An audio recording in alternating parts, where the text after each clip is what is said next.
Hey guys, Kev here, and we have a new Jack Wolf Knives release. This just released today, so these are available as I'm filming this, so check it out over at traditionalpocketknives.com. I have a link in the description. It does help the channel if you use the link, but it is totally up to you. Now, Austin over at TPK has these listed by individual knife, so you can see the pattern of the 80s, which is pretty cool. So that's awesome. And there's a few other versions of this knife as well. We'll take a look at the TPK website here in a couple minutes, but I just want to give you guys a rundown on this. I meant to get a video out a little earlier, but work had me kind of tied up. So here's the packaging. We have a new artwork set up from Sean Tiffany, which is really cool. So we went back to Sean Tiffany. He did the original Gunslinger artwork. And then there's another designer for the last run. And now we're back to Sean Tiffany. I like Sean Tiffany's style a little better. But both are really cool. And if you're not familiar, Sean Tiffany actually has done some work with Marvel, I think comics, which is really interesting. So you can always check him out at SeanTiffany.com. But yeah, this is really cool. You got like a cyber kind of looking Jack Wolf with his revolver.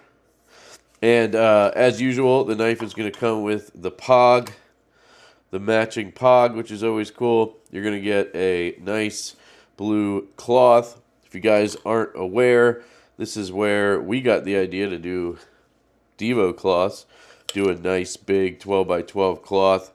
Definitely got to give Jack Wolf credit for that. Ben has some great ideas. Here's an insert. Now, that's a filler tab. In case you are a slip joint kind of guy and you want to carry this in a slip. So you can remove the pocket clip and you can put that filler tab in, which is pretty neat. And that filler tab is going to match this backspacer, it looks like, which looks to be like a bead blast. It's really cool. They did add a pivot collar on this run, which is interesting. It's a new addition. It's only on one side. So you have a one-sided pivot collar. It's a flat collar. This one's got blue anode to try to match the blue in the 80s. And I thought it was an interesting choice to do blue there and then do the bead blast or whatever this is right here and on that filler tab. And then the rest, the clip and the bolsters and everything, is dark blast, aluminum oxide blasted. And then you have a beautiful belt satin on this blade. This is S90V blade steel, which is one of my favorite steels. That and Van X are probably my two favorites. You have a nice and thin hollow ground blade. It's not quite as thin as the original run, but I believe it's the same as the previous run, and it is still extremely thin and slicey. The original run was like so thin you could flex it, kind of, you know. So they just added a little thickness there to give it some rigidity, but it's not thick by any means, as you can tell. Beautiful knife. This Gunslinger model is probably their most popular model, and this is the third run of them. I don't think there's any other changes this time around. The flutes look a little different to me, but I think it's just me. They look spaced a little, like they're spaced a little bit tighter, but either way, it looks really good. And then you have that 80s, of course. It gives it that classic 80s look, which, you know, I think I prefer that to the newer version, which is like splotchy colors and stuff. It's just more hit or miss on the newer stuff. So I prefer to have it like this, where you get all the colors, but it's not like just overwhelming color.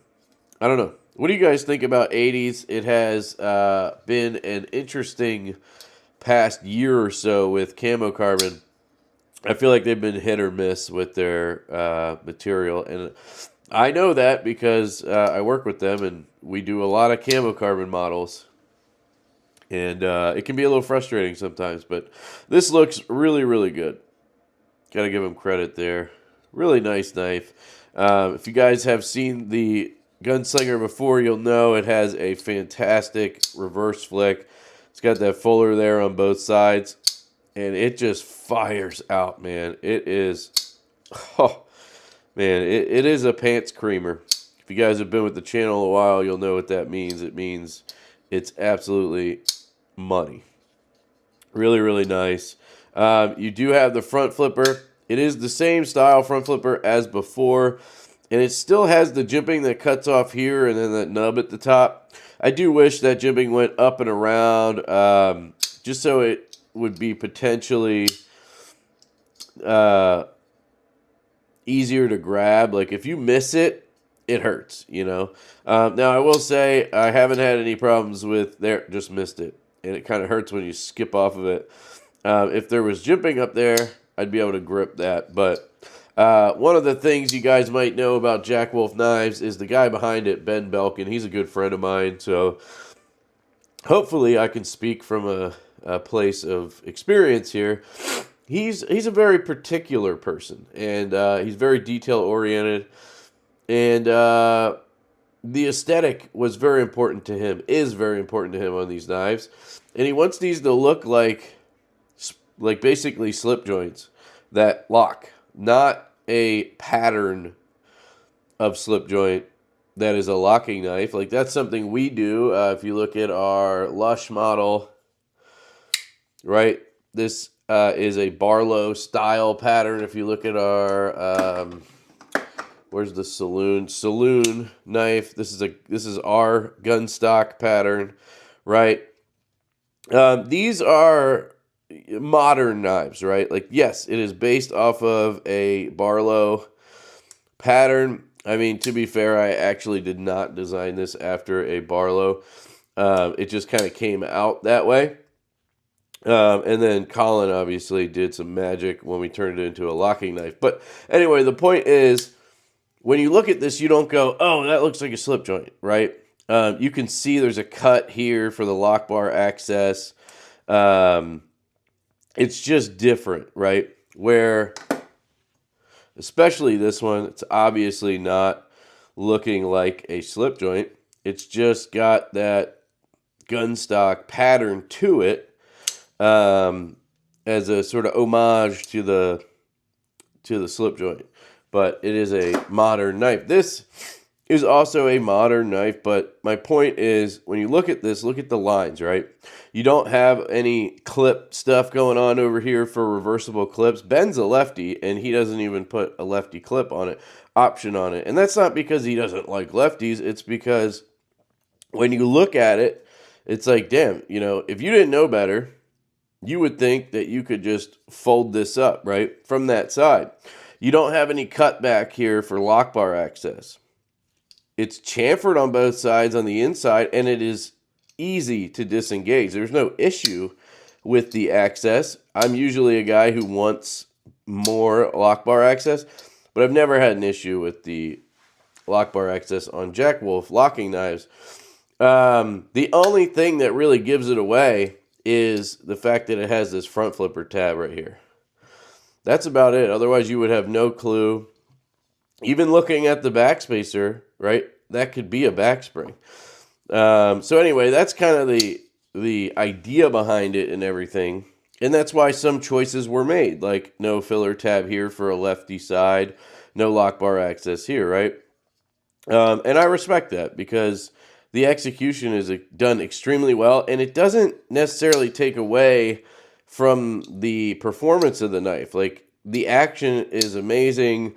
It's easy to disengage still. You know, obviously as a lefty, you can't put it in your front left pocket, but I just carry it in my back, like, left pocket, and then it basically is a lefty knife. It's just, or a lefty clip. It's just back in that pocket. So if you're left-handed and you want to try a knife and it's only right-hand clip, give that a shot. Put it in your back left pocket and see how you feel about it. It actually is nice. You just pull it out with your left hand. Boom. You're ready to go. Other than that, it's very lefty friendly. I have no issues flicking this or flipping this, you know. It is a little bit harder to do a reach around on this just because you don't have a clip to grab onto over there, but I can still do it. So, very cool. Really popular knife, and I think there's a good reason for that. So let me know what you guys think in the comments. Are you happy to see another round of the Gunslinger, or are you waiting on it? These come in at $349. Again, check them out at traditionalpocketknives.com. They're also available at other retailers. I'll list some in the description that I have links with. And again, it's totally up to you if you use those. I'm just telling you that they're there. Let me quickly show you the other versions, and then I'm going to wrap this up. I got to get downstairs to my kids. Let's see here. Thought I had it up already. Must have been on the other. There we go. Traditional pocket knives. It's my go-to for Jack Wolf. Anything traditional, I'm going to send you guys to TPK. Austin's fantastic, and it's just a great website. So here you go. You got a full titanium version with a DLC belt satin crosshatch, and it actually retains the bolster lock. So if you look at it over here, you're going to see that the lock bar, it's not a frame lock.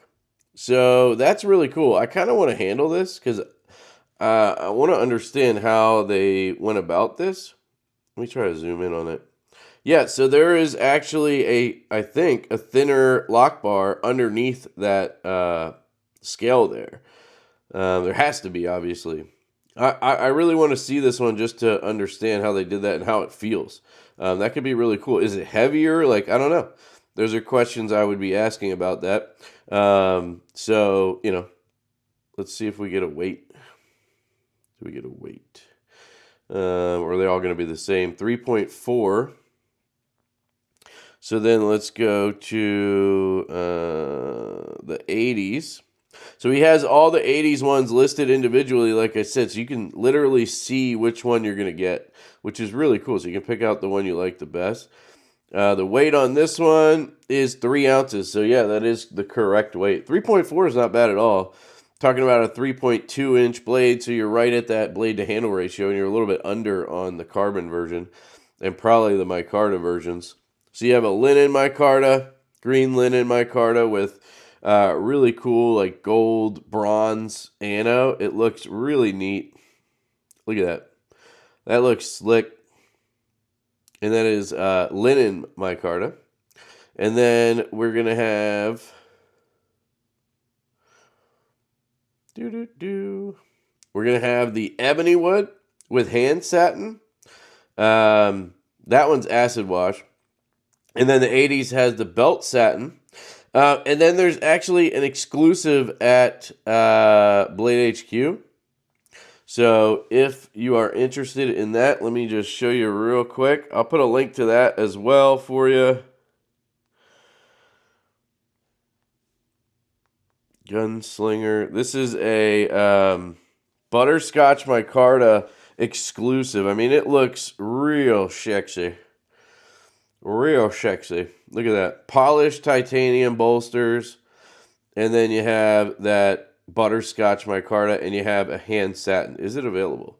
Add to cart. Yep. So I will link that for you guys if you're interested. I think that covers all the versions. Just going to double check here. Yep. So those are the two places I would recommend. I'm going to be honest with you guys. Go to TPK unless you're getting that exclusive from Blade HQ.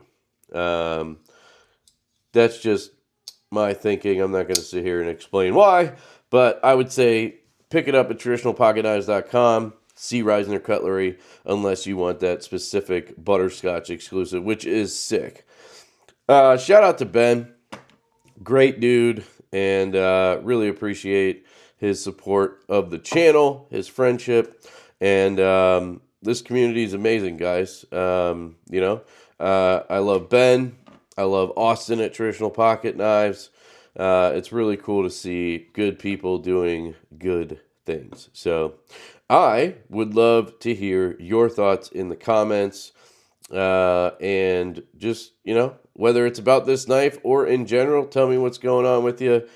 And tell me what you want to see on the channel, that kind of stuff. But yeah, I love you guys, and I'll catch you later. Peace.